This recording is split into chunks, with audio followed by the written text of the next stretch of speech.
Lámpara es tu palabra para mis pasos, luz en mi sendero. Comienza tu día meditando el Evangelio de la vida con el Padre Ricardo López Díaz.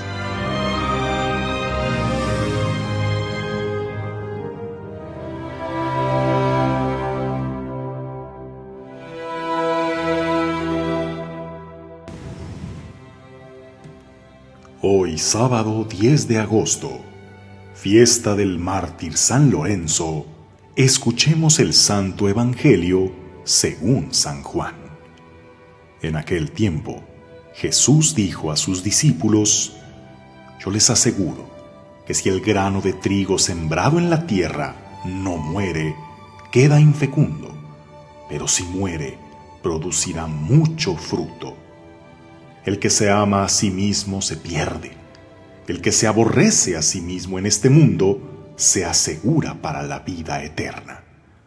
El que quiera servirme, que me siga, para que donde yo esté, también esté mi servidor. El que me sirve será honrado por mi Padre. Palabra del Señor.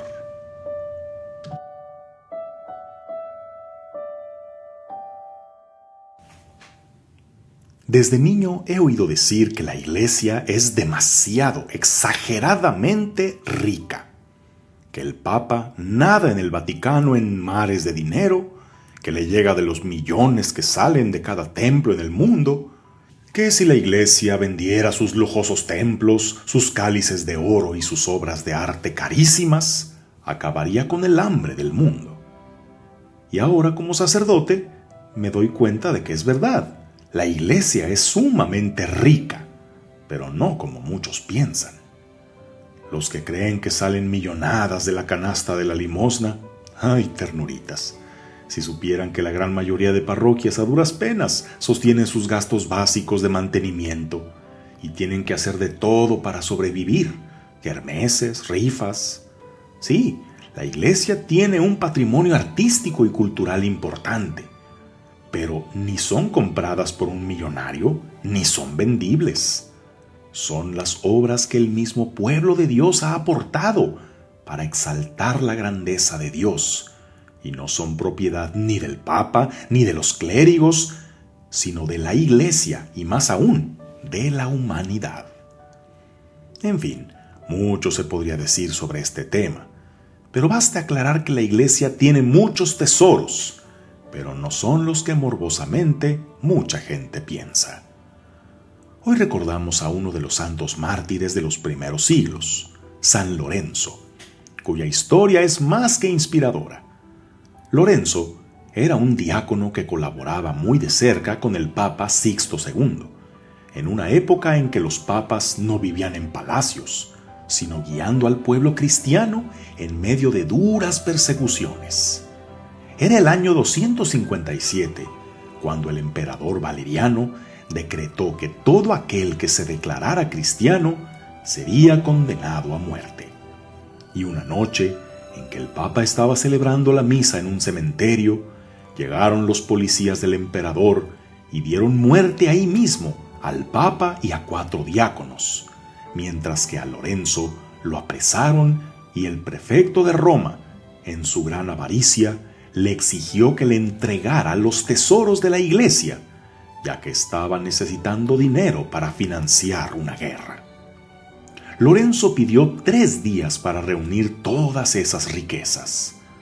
Y al término de este plazo, llegó Lorenzo ante el ambicioso prefecto, que esperaba que le llegara con cálices y candelabros de oro, pero llegó con un grupo de indigentes, viudas, enfermos, y señalándolos, dijo: Estos son los tesoros de la Iglesia.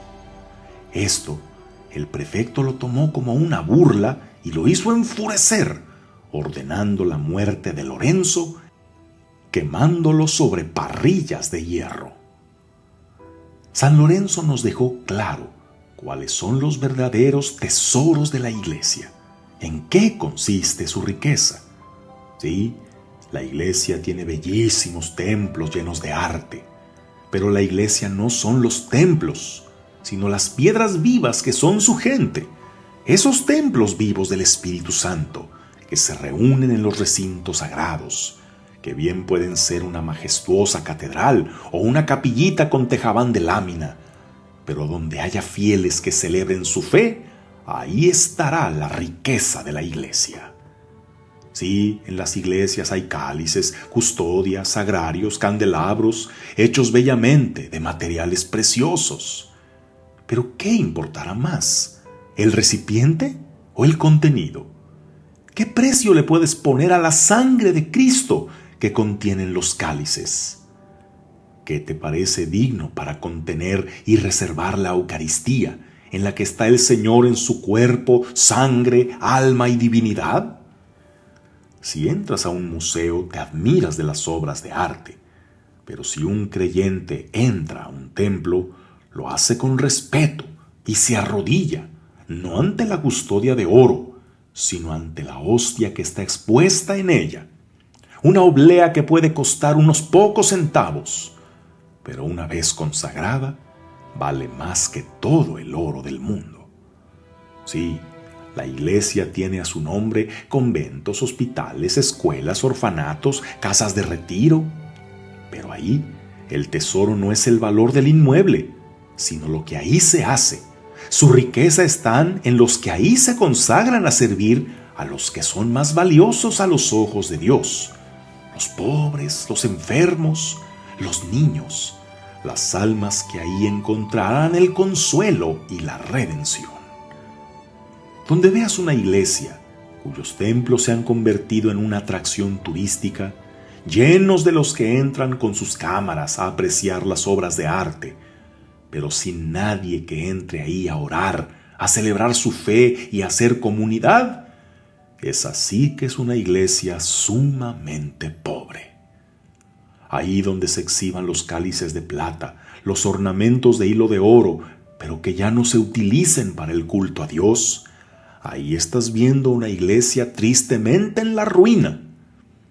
Pero donde veas una iglesia con gente orando, formándose, trabajando por la evangelización y la caridad, aún con recursos muy limitados y en instalaciones muy precarias, ahí donde veas gente que trabaja duro por amor, sin esperar remuneración, ahí donde nos hacemos solidarios para ayudar aún con lo poco que tenemos, ahí es donde verás la riqueza de la iglesia.